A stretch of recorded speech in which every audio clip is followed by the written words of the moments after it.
Sharjah আরব আমিরাতের একটি গুরুত্বপূর্ণ শহর এবং একটি প্রাদেশিক কেন্দ্র। এটি ইউএইর অন্যতম প্রাচীন এবং সাংস্কৃতিক সমৃদ্ধ শহর।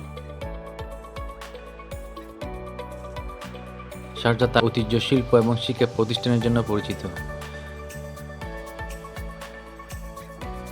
শহরটি আরব বিশ্বের মধ্যে একটি বড় সাংস্কৃতিক কেন্দ্র হিসেবে প্রতিষ্ঠিত, যেখানে রয়েছে অনেক মিউজিয়াম, আর্ট গ্যালারি এবং ঐতিহ্যবাহী স্থান। শারজাহকে সাংস্কৃতিক রাজধানী হিসেবেও অভিহিত করা হয়। এটি তার পরিষ্কার রাস্তাগুলি, আধুনিক অবকাঠামো এবং বিশেষত বিশ্বের বিভিন্ন দেশ থেকে আগত পর্যটকদের জন্য জনপ্রিয় গন্তব্য।